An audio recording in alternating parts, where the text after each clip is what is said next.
I found myself recently prototyping for a new game that we're going to be working on once we finish our current game. And whilst we have the idea nailed down, one of the hardest questions actually was not what kind of game are we going to make, but what name are we going to give our game? This is probably one of the most daunting tasks really, apart from just coding your game in the game development process, because it feels like this very weighty and impactful decision how you're gonna name your game, because it's basically like raising a child, but now you need to sell your child at the end of however long you've been raising it. Maybe a bit of a weird analogy, but something like a name can be very important for your game and is also just important for how you connect with your game. That's why we give things names, so we can better connect with something. And it took us an embarrassingly long amount of time before we got a good name that we were all happy with. And during that period, I also had to do a lot of research looking into what are actually some different ways you can name a game? What makes certain game names so good? And I figured that I would just sit down now and talk a bit more about why do we name things? And what are some good ways that you can use if you've got a game idea and you're not fully certain yet how you want to name it, to figure out the name for your next game. So stick around. Now the first question you'll probably have is, Marnix, who cares about a name? It's not the name that makes the game, it's the actual mechanics and the gameplay and the feelings. And you are correct. In theory, the game name doesn't matter.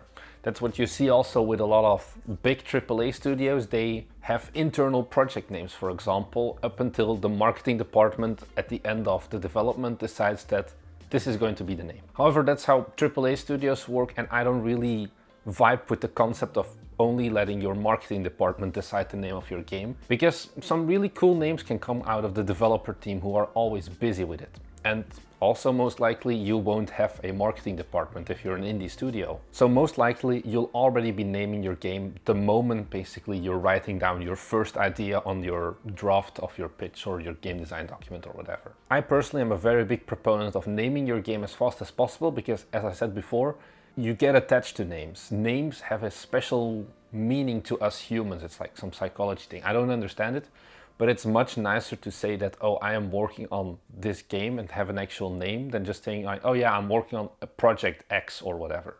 And the way you name your game is also very important for how you're gonna market it, because your name basically is an extension. It's one of the first things that a possible player is going to see.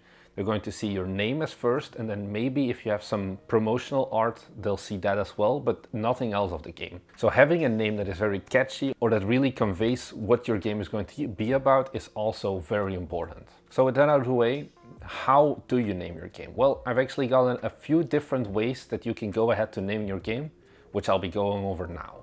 The first way you can name your game is by literally naming your game. Some examples of this is the Thief series, where you're a thief and you're just having to steal things and you're following a thief as he's playing. Or another one is the God of War series, where you're Kratos, who is the God of War, and you play as Kratos.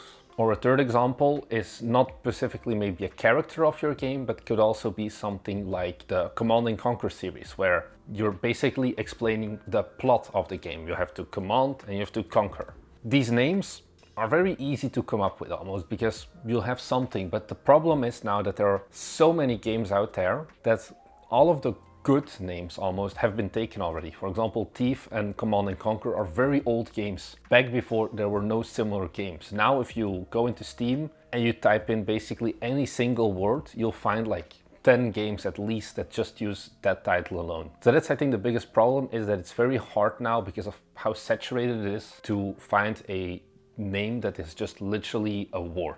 The next way is by taking the feeling that you want your game to portray, or the main concept, and putting that into the title. And the title isn't directly related to the gameplay, but if someone reads it, they'll immediately have this feeling in their head, or they can picture it based on all of the movies they've seen throughout their life and stuff like that. They can have an idea of what it's going to be about. Some good examples for this are Doom, because, well, it's Doom, it's literally a feeling, you have a feeling of doom. Or something like the Call of Duty series, where you know that it's going to be a military game, because the concept Call of Duty, Duty Calls, is something that you only see in those action movies where it's about the military. I think these names are pretty good, and you can also name your game pretty easily like this, because you can get like 2-3 words in it maybe. So this is definitely one you can consider.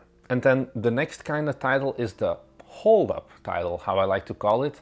And this is supposed to be an attention grabber. This is something great if you're on like a convention or a show and you're trying to showcase your game and get people interested in it. Have the wildest name out there so that when someone walks past your booth, they actually physically stop, turn around and look back and be like, is that really the title of this game? And then you have their attention.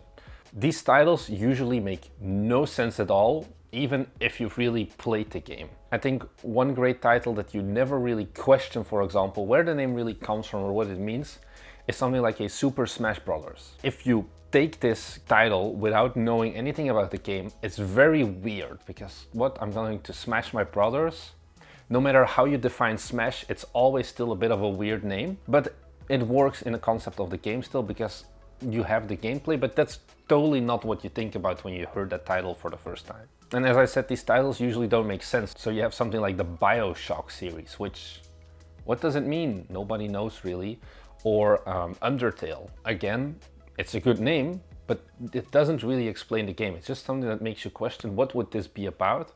Or one recent one that I also came across that I really enjoyed is Kentucky Route Zero. I think these titles are very easy to come up with and are actually great for indie games as well, because you need all of the marketing help you can get basically. If you have something that can stop people in their tracks and be like, wait, what is that? It's basically a new way to market. Of course, have something that still is quite memorable and easy to write and spell and things like that.